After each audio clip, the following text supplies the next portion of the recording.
Now, you guys know my position on Oleksandr Usyk. I think he should retire at the top right now. I don't think he should carry on at the age of nearly 38. But so many fighters over the years will describe boxing as a drug. It's addictive.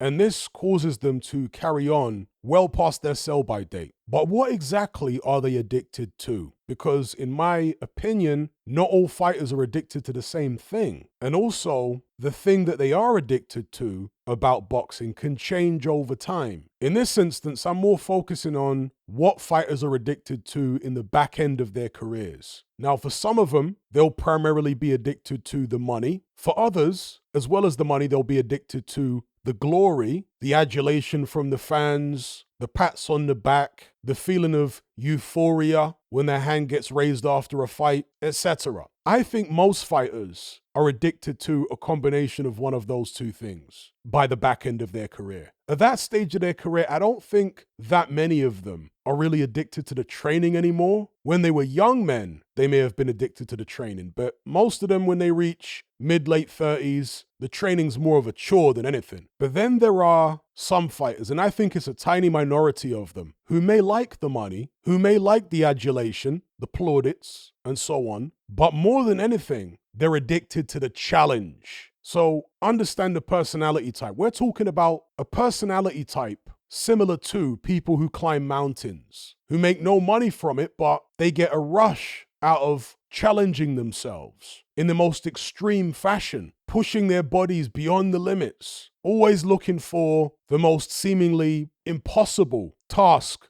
an obstacle to try and overcome. That's what they're addicted to, challenging themselves. And I think that Oleksandr Usyk fits into that category. He is hopelessly addicted to the challenge. This is why he's conducted himself so differently to somebody like Tyson Fury. You see, a guy like Fury who's addicted to the money and the fame, the adulation, he's going to try to minimize the challenge, minimize the risk, and maximize the reward. And I'm not just picking on Fury here. That's what most fighters are like, particularly in the back end of their career. Minimize the risk, maximize the reward. For them, they're not in it for the challenge. If Tyson Fury had been in it for the challenge, he'd never have fought Derek Chisora in a trilogy fight or Francis Ngannou while he was heavyweight champion. A tree is known by its fruits. By their actions, you will know them. So Tyson Fury's never been a guy who's really hungry for the challenge. No, he wants the praise and the slaps on the back, and he wants the money. The challenge is a chore for Tyson Fury. That's why he gets out of shape so much. He doesn't like challenging himself in the gym. Oleksandr Usyk is one of these guys who lives for the challenge. That's why he's never out of shape. That's why he does all this insane, maniacal training. According to Derek Chisora, even on fight week, it was reported that after one of Usyk's fights with AJ, I think it might have been the second one, he was apparently staying in the same hotel, or he was at least using the same gym facilities as Anthony Joshua. And I think it was the day after the fight, AJ clocked Usyk in the gym. This is the personality type. He is absolutely obsessed with the challenge. And so unlike most fighters, like a Tyson Fury, who are looking to minimize the risk and maximize the reward, Usyk is looking to maximize the risk. This is what he wants. He wants maximum risk. That's what gives him the buzz. Again, like the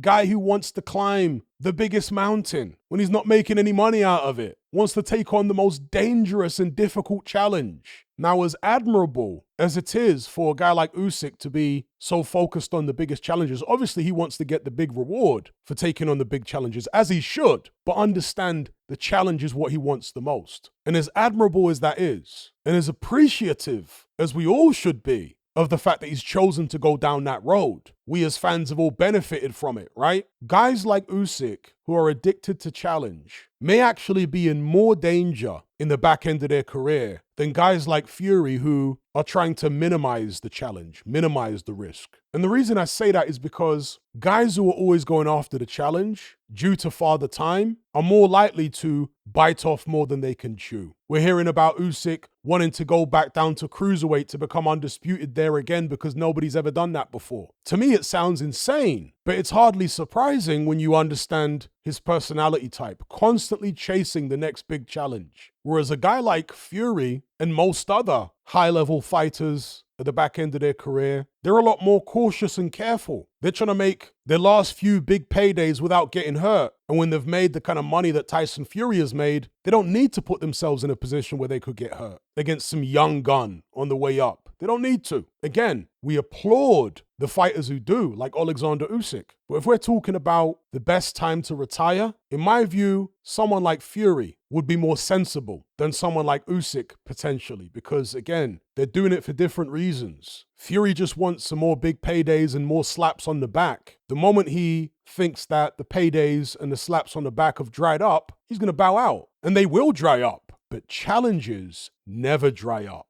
You see the danger in that? Challenges never dry up. There's always a new challenge. There's always fresh blood coming through in boxing. That's why I commend Lennox Lewis for retiring when he did. And he said he was going to retire in that fashion very early on in his career when he was still undefeated. I watched the documentary where Lennox Lewis was talking about some of his heroes like Muhammad Ali and Sugar Ray Leonard and wondering why they carried on so long past their sell-by date, and he vowed that he would never do that. There's always the temptation, not just because of the money, but because of your ego. There's always some new up-and-coming fighter who the press think might be able to take you out, who's been talking trash about you, and the temptation is to go and fight him. Lennox Lewis said early on in his career he wouldn't allow that to happen to him. He would know when to walk away. I don't know whether Usyk knows when to walk away. There's been no indication from him at the moment that he intends to do so anytime soon. And after the payday that he made in the Fury rematch, he reportedly got over $100 million.